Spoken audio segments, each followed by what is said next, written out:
Europe 1. 9h30, 11h, Culture Média. Thomas Hill. Merci d'être avec nous pour la suite de Culture Média. Nous aurons rejoint dans ce studio Joe Hume pour parler musique. Bonjour. Salut Joe. Ça va bien? Et Olivier Pouls. Ah, on adore le vendredi parce que Olivier va nous faire déguster on va manger. une petite merveille. grignote. Vous avez faim, soif? Oui, Bien sûr, on a toujours, tout, toujours. Il est ouais. 10h04. Un temps pareil. Attendez. Bien sûr. Et j'ai la chance de recevoir ce matin un grand musicien qui, en 20 ans de carrière, a sorti 20 disques. C'est ce qu'on appelle une belle perf. 4 victoires de la Régularité, musique. tout du Voilà, moins. bien sûr, il est régulier. Il a donné 2000 concerts sur 5 continents et il se prépare en ce moment à un concert absolument gigantesque. Et tout ça avec une trompette et pas mal de souffle.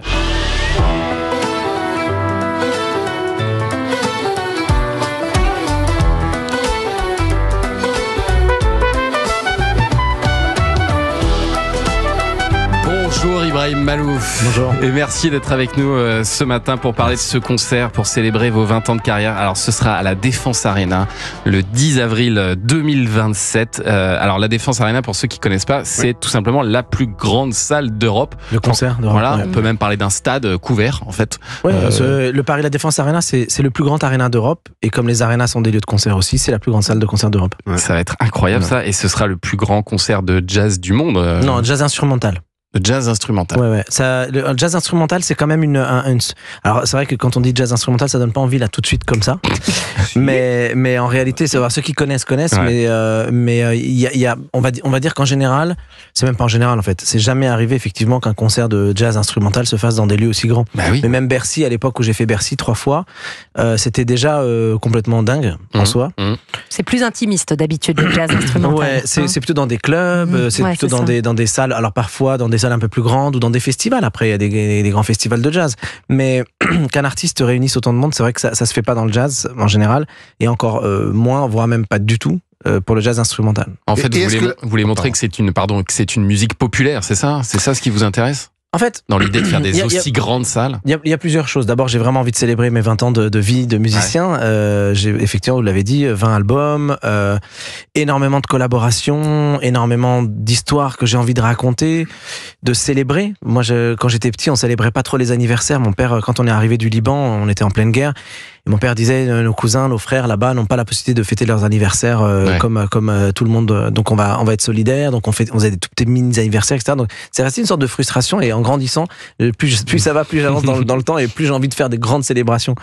Et là, je me dis, voilà, 20 ans de vie de musicien, et surtout 20 ans d'indépendance. Moi, je suis complètement indépendant. Ouais. Et c'est pas un scoop, hein, je le dis depuis longtemps, mais même s'il y a beaucoup d'artistes, notamment dans le rap, qui disent on est indépendant, ils sont pas du tout indépendants. Alors C'est un vous gros faites mensonge. vraiment tout vous-même, oui. Ouais, ils sont toujours distribués par des majors et tout. Ouais, Nous, pas ouais, du tout. Nous, ouais. on est distribués par nous. Voilà, Nous, c'est ça. moi, je vais dans les Fnac, dans les magasins, dans les trucs, et Ouais. je leur dis, voilà, est-ce que vous voulez bien, s'il vous plaît, vendre mon disque? Et ça fait 20 ans que ça dure. Et avec cette indépendance-là, et avec ce style de musique, qui en général ne ramène pas énormément de monde, Ouais. on a réussi un défi qui est complètement fou. Ouais, C'est de réunir autant de... c'est une anomalie. Je suis complètement anomalie, ouais, complètement. Je suis à Mais comment vous l'opposé l'expliquez, total. du coup que justement parce que ces salles elles sont remplies quoi. Eh ben, j'ai du mal à répondre à cette question autrement qu'en vous disant que je crois que ça fait 20 ans que je fais tout pour ne pas me foutre de la gueule du monde artistiquement. C'est-à-dire que je ne fonctionne pas selon les codes qui sont imposés en fait par l'industrie. D'ailleurs, c'est pas pour. D'ailleurs, je vous remercie de m'inviter, mais c'est vrai que j'ai jamais.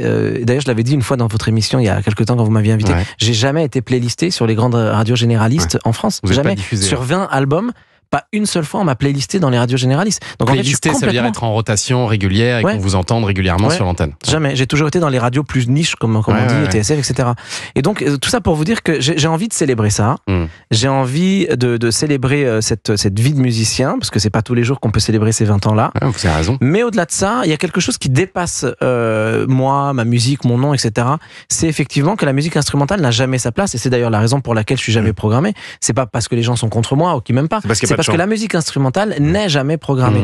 Et j'avais envie de marquer le coup et de créer une sorte de tournant, une sorte de, comme ils disent les Américains, un turning point. C'est-à-dire qu'à partir du 10 avril 2027, à partir de ce concert-là, Tout va changer. plus personne, c'est-à-dire que plus personne ne pourra nier qu'un concert de jazz instrumental Ouais. a rempli la plus grande salle C'est d'Europe. populaire. Ouais. Voilà. Et Et là, pardon, hein, mais et là, à partir de ce moment-là, tous les artistes instrumentistes qui vont aller voir des radios ou des maisons de disques et qui se verront répondre, oui, mais tu sais, ce que tu fais, c'est une niche, ils pourront toujours dire, non, c'est pas vrai. Regarde, on remplit, les mecs comme moi, ils remplissent les plus grandes salles Alors d'Europe. attention, parce qu'il y a un vrai suspense sur la question question d'Olivier Pouls qu'il essaie de poser depuis tout à l'heure. Pardon, je suis désolé.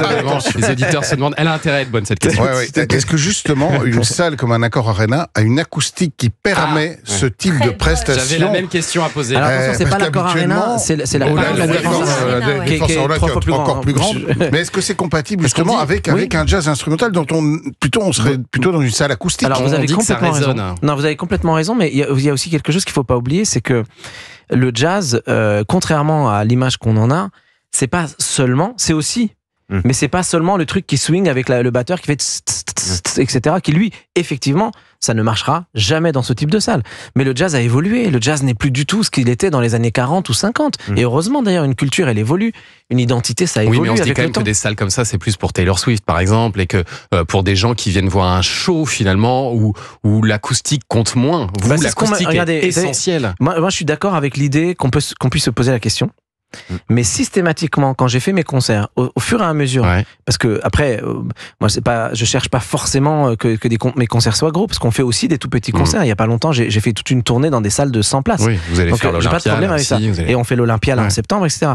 Mais systématiquement, quand j'ai commencé à me rendre compte que j'avais la chance d'avoir un public assez important qui me suivait et qu'on a dû grossir les salles, à chaque fois j'avais peur en me disant j'espère que ça va pas Mais ça marche bloquer quand au niveau même. de... Et à chaque fois ça s'est très très bien passé, même à l'Accor Arena pour le coup où on est allé 3 fois, il n'y a jamais eu de problème, au contraire. Puis d'ailleurs je travaille avec un ingénieur du son depuis 20 ans qui est le même, Voilà. et c'est un vrai duo, l'ingénieur du son, c'est L'ingé son. vraiment... Mais ouais, c'est fondamental. C'est pas la salle, c'est l'ingé son qui C'est l'ingé son qui fait le son et pas la salle. Rendez-vous donc le 10 avril 2027 à la Défense Arena pour le plus grand concert de jazz instrumental du monde avec Et la Ibrahim billetterie est Malouf. lancée. Hein. Et la billetterie est ouverte. Ouais, Dans depuis- un instant, on va évoquer quelques souvenirs avec votre portrait sonore. On revient sur Europe 1. 9h30, 11h sur Europe 1. Culture Média.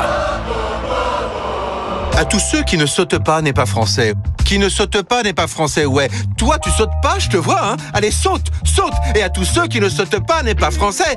Ouais, tous ensemble. Qui ne saute pas n'est pas français. Pour soutenir nos joueuses, en ce moment chez Intermarché, tentez de gagner des places de match, des cadeaux exclusifs de l'équipe de France féminine de football et même des packs high-tech. Intermarché, tous unis contre la vie chère. Jusqu'au 27 juillet, jeu avec obligation d'achat, règlement sur intermarché.com. Plus on se voit, moins on se voit. Mais pourquoi se voir si c'est pour se revoir? Mieux vaut se voir et on verra si on se revoit, non? On peut prévoir de se revoir, mais on préfère prévoir de ne pas se revoir. Plus on se voit, moins on se voit. En tout cas, c'est notre vision de la révision. Avec le pack Privilège Dacia, effectuez l'entretien de votre véhicule à partir de 1 € par jour. Rendez-vous dans l'un de nos 4000 ateliers Dacia Service. Offre réservée aux particuliers sur les véhicules Dacia jusqu'au 31 décembre 2025. Conditions générales et prise de rendez-vous sur dacia.fr. Carrefour. Quand vous me dites « Ah, ça sent bon l'été », eh bien je vous réponds qu'avec votre Club Carrefour, cagnotez 34% d'économie sur l'ambre solaire Garnier Sensitive Expert Plus SPF 50+, 150 ml pour adultes ou pour enfants, qui revient à 6,78 € au lieu de 10,28 €, soit 3,50 € cagnotés avec votre Club Carrefour. Alors rendez-vous jusqu'au 29 juin chez Carrefour, Carrefour Market et leur drive. Carrefour, on a tous droit au meilleur. 68,53 € le litre en spray ou brume, détail sur carrefour.fr. Europe 1.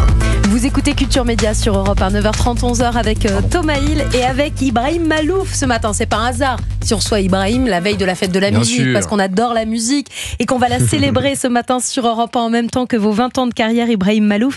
Et puis ce grand concert de jazz, plus grand du monde de jazz instrumental, ça sera à la Défense Arena le 10 avril 2027 et c'est pas trop tôt pour prendre vos places, c'est même dès maintenant que ça se passe. Et on va dresser, Ibrahim, votre portrait sonore des petits sons pour faire surgir quelques grands souvenirs. Voici le premier. Ah, vous l'avez direct. Bah, forcément. c'est le son qui m'accompagne depuis ma naissance. La trompette de votre papa, Nassim Malouf. Pourquoi vous lui demandez quand vous lui avez demandé à 4-5 ans, je crois, d'apprendre la trompette, pourquoi il a refusé? J'avais 7 ans. Oui, à 4-5 ans, il a refusé, effectivement, vous êtes bien Ouais. renseigné. Il a refusé parce que j'étais pas prêt, j'étais trop jeune, Trop petit. tout ça. Mais à 7 ans, lorsque j'ai refait ma demande, il a accepté. Il a accepté, mais il était très dur.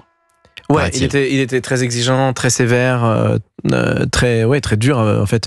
Mais après, il faut connaître aussi l'histoire d'une personne. Quand mon père est arrivé en France, il connaissait rien à la musique classique, rien à la trompette, il parlait pas un mot de français, il avait pas un rond, c'est vraiment un réfugié. Il déboule à Paris avec ce rêve d'entrer et d'étudier la trompette dans la classe de Maurice André, qui à l'époque était le plus grand soliste classique de son époque. Et mon père, super naïf, pensait que ça allait être possible. Et le truc qui est complètement fou dans son histoire, c'est que 7 ans plus tard, il est entré dans la classe de Maurice André au Conservatoire de Paris. Et donc, quand vous avez un papa comme ça qui est aussi déterminé, quand son fils il va apprendre à faire de la musique aussi, il faut se justement farcir. Maurice André, écoutez.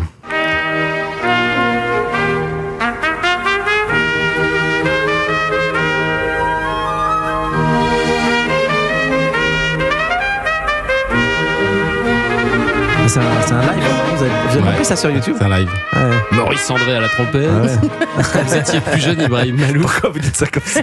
C'est Jacques Chancel. C'est Jacques Chancel qui disait ça tout le temps. Maurice André à la trompette. Votre maître Maurice André, il vous disait que dans le monde du classique, il fallait pas vous étonner qu'il n'y ait pas de musicien prénommé Ibrahim dans les orchestres symphoniques. Non, c'est pas ça qu'il dit. Vous disiez ça? Non, c'est pas exactement ça. La phrase, c'est, en fait, je m'en souviendrai comme si c'était hier, parce que j'avais 22 ans, 23 ans, j'avais gagné tous les concours, pratiquement tous les concours que j'avais passés, concours internationaux. C'est comme les championnats du monde, hein. C'est des trucs. Alors, ça passe pas à la télé, il n'y a pas l'argent du Qatar, mais c'est de la grosse compétition internationale. Et j'avais vraiment réussi à me faire connaître comme ça. Et pourtant, les festivals en France ne m'invitaient pas. Et un jour, je l'appelle parce que il connaissait bien mon papa. Et je lui dis voilà, je peux vous poser une question. Enfin, j'ai posé plein de questions.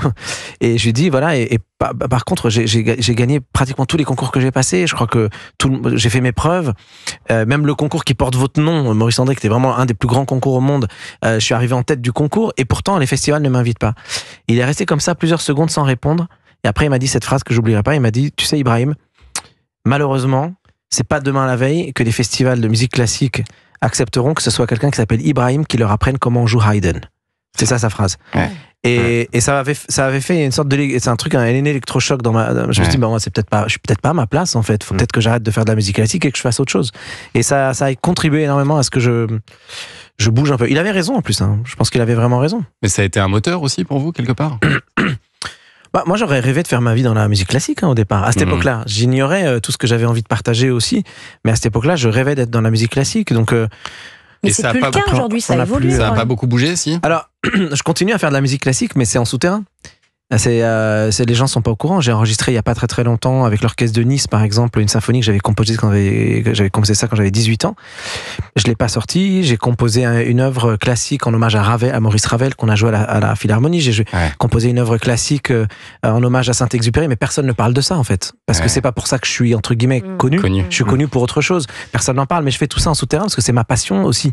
Et peut-être un jour j'enregistrerai ça, peut-être un jour ça sortira. Mais par contre, régulièrement depuis 20-25 ans, je fais aussi énormément de choses dans la musique classique. C'est juste que voilà, c'est pas médiatisé. C'est vrai, Ibrahim Malouf, que votre premier instrument c'est la trompette, mais vous savez jouer aussi bien d'autres instruments et notamment le piano.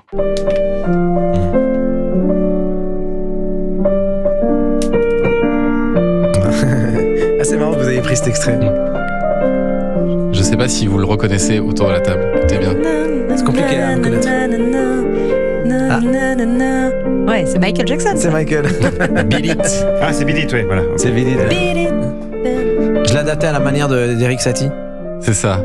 C'est un des premiers qui vous a donné envie de faire de la musique, Michael Jackson?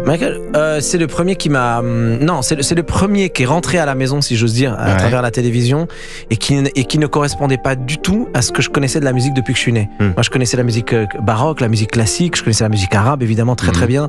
Je connaissais tous ces trucs-là. Mais avant même de découvrir le jazz ou les musiques des Balkans ou les musiques du monde, il y a Michael qui déboule à la télévision dans la salle à manger, et je suis scotché en voyant le gars, comment il danse, comment C'était le clip de Thriller, quoi, du coup. Moi, c'était le Smooth Criminal. Ah oui, ouais. Smooth Criminal. Et ensuite, après, j'ai découvert tout le reste. Et ouais. Michael Jackson, qui était produit comme Ray Charles ou Stevie Wonder par ce grand monsieur.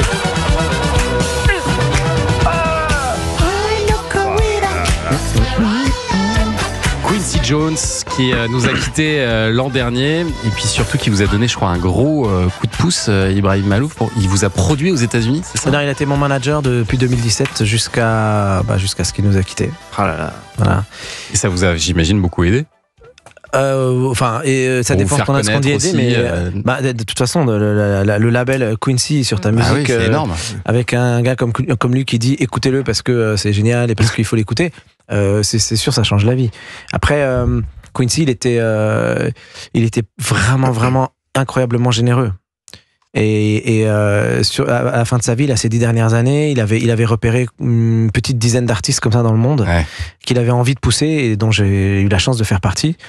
Et à partir de là, c'est vrai que beaucoup de choses ont un peu changé. C'est-à-dire que je me suis senti plus crédible. C'est moi en fait qui a changé. C'est à partir du moment où Quincy, j'ai grandi, moi, je suis complètement baigné dans la culture Quincy depuis que j'ai commencé à écouter entre autres Michael, mais après Ray Charles et tellement d'autres choses, même à la télé, même au cinéma et tout. Et à partir du moment où Quincy m'a pointé du doigt en disant lui, je veux faire des trucs avec lui. C'est lui qui est venu vous chercher. Ouais. Un jour le téléphone sonne. Non, c'est à Montreux. Il est venu vous voir en concert. Il est venu me voir en concert à Montreux. Et il est resté jusqu'au bout. Et après on s'est parlé. Il m'a dit il faut qu'on travaille ensemble, il faut que les Américains apprennent à te connaître et que te fassent. Spielberg vient de voir pour te dire tu vas réaliser un film que je vais produire. Et vous, je me souviens, vous avez répondu je vais réfléchir. Je vous rappelle demain.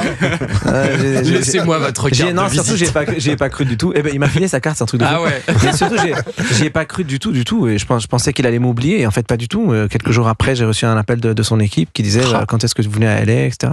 Et depuis ça a aidé. Ça m'a donné un peu plus confiance en moi aussi. Il faut avouer que c'est pas toujours facile dans nos milieux de garder la confiance malgré les hauts et les bas. Et en plus moi en 2017, je traversais une période un peu compliquée. D'un seul coup, une sorte de bénédiction qui tombe du ciel comme ça. Ça vous a fait du bien. Ça a fait énormément de bien et c'est ce qui nous a permis d'y croire pour les Grammys. J'étais nommé 2 fois aux Grammys, ce qui est complètement fou. Et ça contribue, c'est sûr. Ça donne une confiance incroyable. Et la confiance, visiblement, vous l'avez, Ibrahim Malouf, parce que vous serez à la Défense Arena, je vous le rappelle, le 10 avril 2027. Je sais pas comment le prendre, mais d'accord. Allez, dans un instant, on va parler gastronomie avec Olivier Pouls. Ça tout de suite. Culture Média, 9h30, 11h. Sur Europe 1.